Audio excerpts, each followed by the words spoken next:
A little girl in Indiana is found unconscious and rushed to the hospital, but she can't be saved. The suspects at the center of her death investigation are her mom and her mom's teenage boyfriend. We are breaking down the latest detail in Octavia Aquino's murder with her grandmother. Welcome to Sidebar, presented by Law&Crime. I'm Jesse Weber. So we told you about Octavia Aquino's case back in June. The 4-year-old from Fort Wayne, Indiana, who was described in her obituary as a vibrant, happy little girl who loved coloring, drawing, Paw Patrol, Jurassic Park, the Powderpuff Girls, My Little Pony, Coco Melon.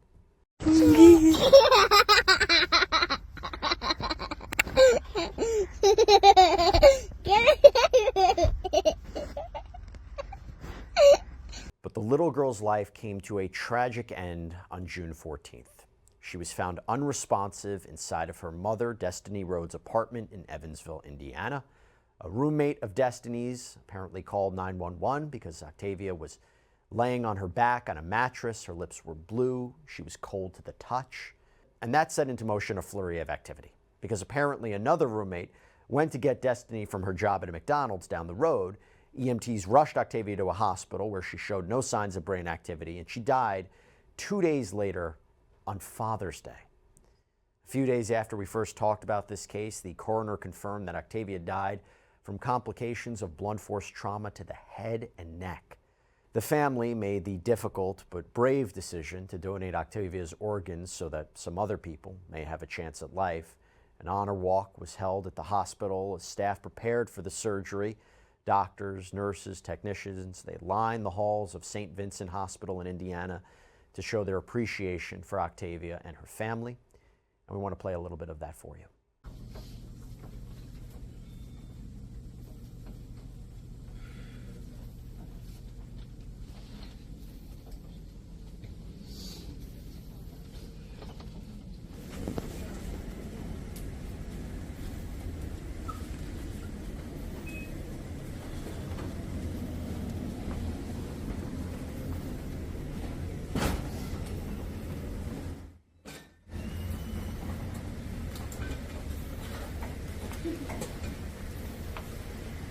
And a little footnote on that, we now know that at least 2 people have received life-saving organ transplants thanks to Octavia.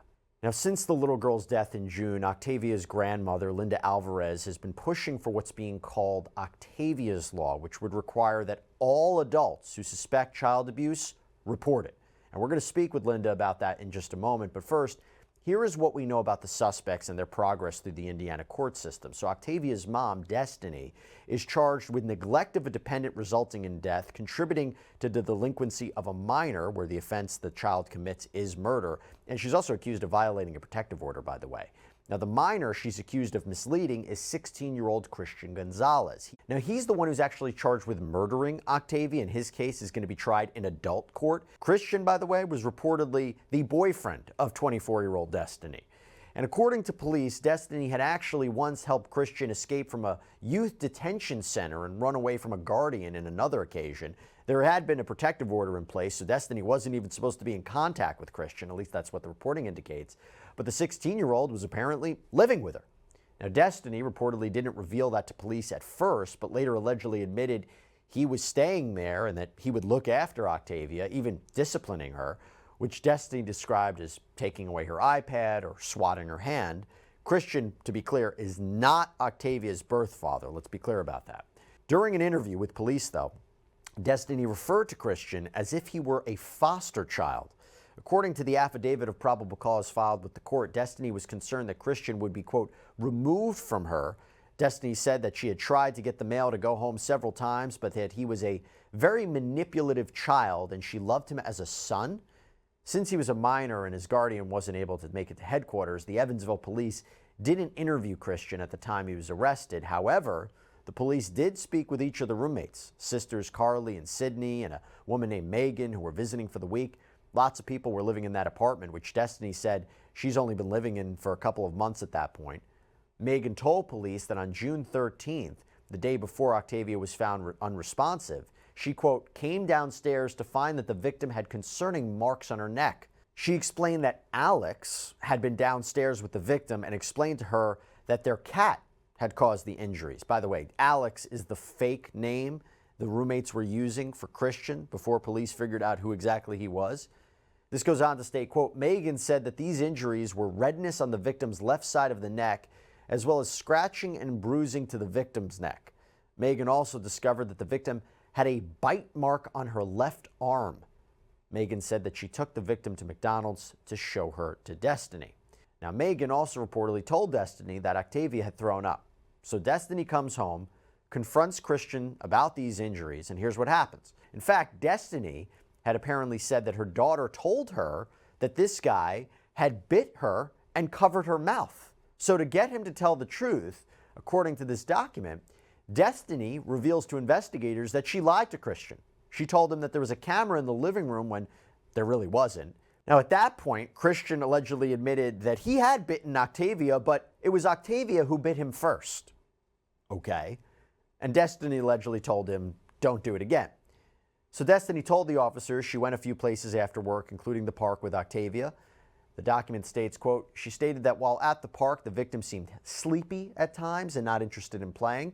She also noticed that the victim would be staring off at the sky and was not interested in playing. Destiny said this was odd because her daughter normally loved to play at the playground, but instead asked to go home. Destiny then left Octavia with Christian for a few more hours, including going to a Sonic fast food restaurant before coming home and going to bed. She says when she got up the next morning at around 6:30 a.m., Octavia was still sleeping, and so she goes to work. The document states, quote, I confirm that Destiny had seen the injuries on the victim's neck on June 13th. When I asked Destiny about the injuries to the victim's neck, she admitted that it appeared that the male had most likely grabbed her around the neck with his hand. When asked why her daughter had thrown up, she said that it was most likely due to her being anxious. Destiny agreed that this could have been because her daughter had just been strangled and hit by the male. When asked Destiny why she had decided to leave her daughter with the male after learning about the prior abuse, that's a good question, she explained that she didn't believe anything bad would happen because the male believed there was a camera in the living room. Destiny reportedly told police that she didn't call 911 to report the abuse because she was afraid either she or the 16-year-old would get in trouble. Destiny went on to say that when she went to Sonic on June 13th, it was the first time she had ever left her daughter behind besides work. When questioned why she did this, she said that she believed that the male had learned his lesson and was truly sorry for hurting her daughter. She explained that he had cried remorsefully in the bathroom for an hour afterwards, quote, had never left marks on her in the past and believed that the fictional camera in the living room would deter any future abuse. Both Christian Gonzalez and Destiny Rhodes have no bond. They're currently behind bars, and we will see where this case goes because Christian is charged with murder. As I said, he's going to be tried in adult court. His jury trial scheduled for December 2nd. Destiny Rhodes has a review hearing in her case scheduled for September 25th, and an order was put in place to keep her from having any contact with Octavia's father. All right, I want to speak right now with Octavia's grandmother, Linda Alvarez. Thanks so much for coming back on the show. It's good to see you again. First, how are you and the family doing since the last time we spoke? We're doing okay. We take it day by day. It's been a struggle. I can't say that it hasn't been. A lot of things remind me of my grandbaby, and I at least once a day have some type of little meltdown, but just doing the best we can, to be honest. No, I completely understand. And one of the things that I've just mentioned before, that came out since you and I spoke last, is that after Octavia passed away and her organs were donated, my understanding it was used to help two people, right? I think it's a couple people. I'm just aware of two of them. That's amazing. That's amazing. So even though Octavia is no longer here, she's helping people and she's helping people's lives. That must mean a lot to you. Yeah, I've been in contact with who received her heart and who received her kidney. Now, have you attended any of the hearings, the appearances, the court appearances for Destiny or Christian here? I haven't, just because so far they've just kind of been little simple hearings and they've been video. They haven't even been in person. Destiny's court got pushed off until September 23rd or 25th. It's actually on her birthday. I forget. I think it's the 25th. And Christian actually has trial set for December 5th. He invoked his criminal 4 right, which means the right to have trial within 6 months or has to be released. So obviously the prosecutors are on that because we're not trying to let him be released. And the fact that he's being tried as an adult as well. Yes. This is an incredibly sad case. And when you hear allegations like this, you got to ask yourself, how well do you really know the people in your life, who you're surrounding yourself with? Well, we partnered with a sponsor. It's called Truthfinder, that can maybe help answer some questions. It's one of the largest public records search services in the United States. You go on their website, truthfinder.com, you type in a name, and within minutes of a paid subscription purchase, you can access unlimited reports that can include information like phone numbers, location history, criminal and traffic records. Also, if you type in an address within a report, it shows you registered sex offenders that may live in an area, which is just kind of wild to see. So whether it's researching new dates or friends or reconnecting with people, Truthfinder is a great tool to use. And right now, you can get 50% off of your first month of confidential background reports. Just go to truthfinder.com/LC Sidebar. How has been working with the prosecutors as these cases progress? I know this can't be easy, but how has it been working with them as this case progresses? Honestly, we really haven't been in contact with them that much. They really haven't reached out to us at all. Brandon did get a letter from the prosecutor the other day just talking about how Destiny's hearing had been rescheduled, but that's really it. I've tried to reach out to them a couple times because I had some questions about some things, but really haven't gotten much of a response, to be honest. I'm sorry to hear that. Have you thought about retaining a lawyer to help be kind of a middle person between this? Not really. Where someone told us, and this didn't even dawn on me at first, but to try to reach out because we should have a victim's advocate assigned to us. What are you hoping to gain from the, obviously you want justice for what happened to Octavia, but as you go to these different court hearings, are you looking for something specifically? Are you looking for some sort of answers? What is driving you to attend all of these hearings? Maybe to get some type of, I don't know, understanding as to why, but I mean, I probably will never get that. But I mean, the main goal, obvious, is just for justice to be served and for them to, to be punished for what they did to my grandbaby. And it's interesting you say that because my understanding is you wrote quite a post on social media. It was addressed to Destiny. And in this post, you say things like, you knew that Octavia was my world. She was my little ray of sunshine. She was my favorite person on the face of this earth. And because you'd rather have an inappropriate and abusive relationship with a now 16-year-old, he was 15 when it started, you have cost us the life of your own innocent and helpless daughter. And I can hear the pain and frustration in this post. Why did you post that? So one day she'll see it. And so it's always there for her to always know that the pain that she has caused, for her to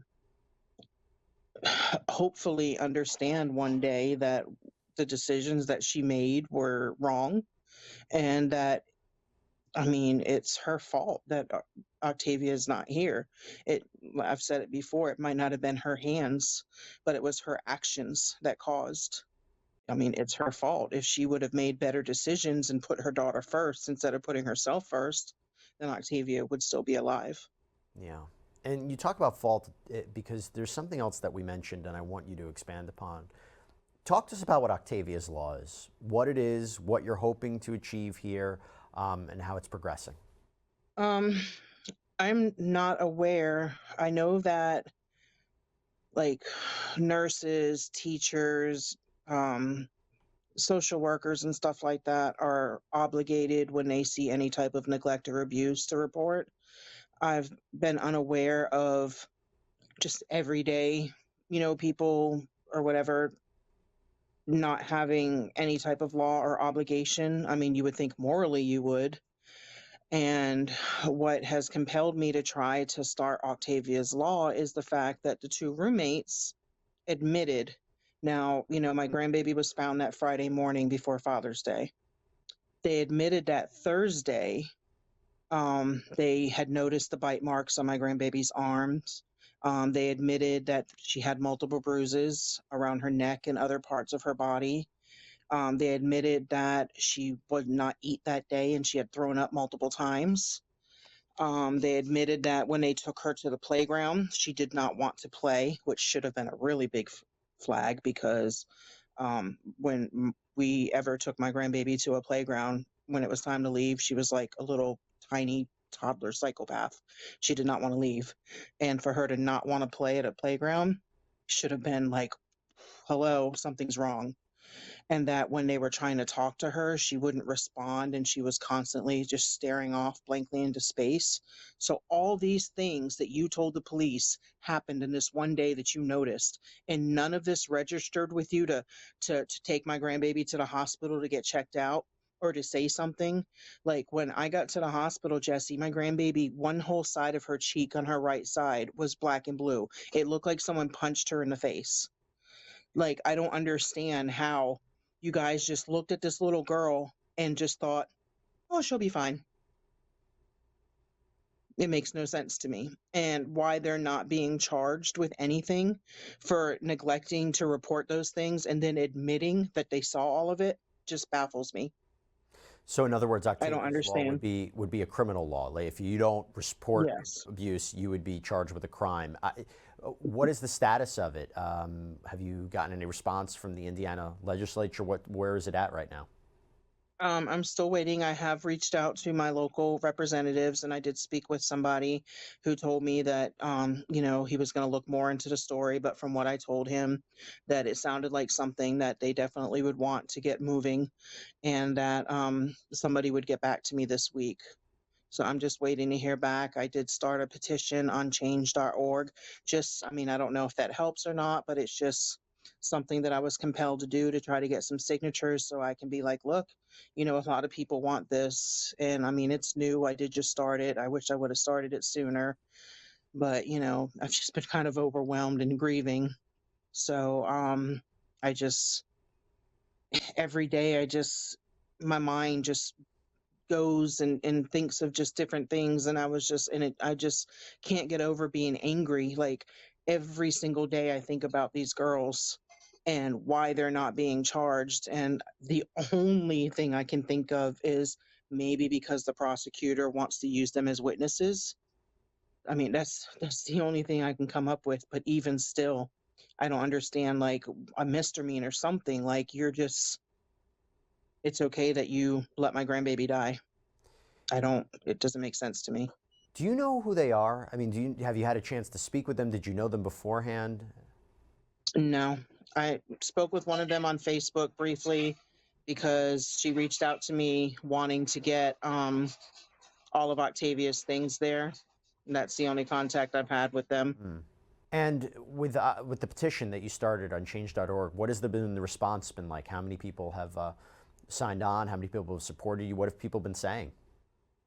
A couple hundred people have signed so far, and I've gotten some messages because you can go down at the bottom and leave a message as to why you signed. And some of the messages just saying that they support because what happened to my grandbaby is tragic and no child should ever have to go through that. And how can people support you? How can people help, whether it's with Octavia's Law or helping the family? What can people do if they're watching this? How can they help you guys? Sign the petition, share it, just continue to pray for my family. If you want to reach out, words of encouragement. I love getting, some people think, oh, I don't want to bother you. You're not bothering me. I love the messages. They're very encouraging. And, a lot of times it really helps because I could be having a bad day and just get that random message and it, uplifts me. Anything that I receive, I always share with my son also. Um, We've gotten cards in the mail. Those are always encouraging. Just pray that she gets justice. That, when the hearing and everything, like are found guilty and they get the time and have to serve for, for what they did. I they deserve to go to prison. I mean, Christian, for me, in my opinion, for life. I have mixed feelings about Destiny because this is someone who I loved as my own daughter for a really long time. So I do, as a mother, still have mixed feelings, but I do believe that she should still be held accountable for her actions. But I've had mixed feelings with like what time she should get. Has anybody from her family reached out to you? I talked to her dad kind of regularly. I kind of talked to him a little bit earlier. Just asked him if he had heard from her, and he said he hadn't. I know that she texted me from a tablet or something a few weeks ago, just asking me how I was, and I responded back in the nicest way that I could.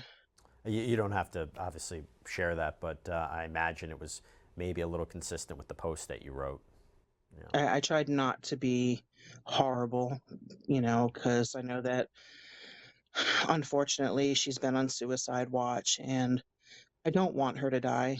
I mean, I don't wish that upon her. I can't say that I don't wish that in other instances, but um I mean, I don't want her to hurt herself.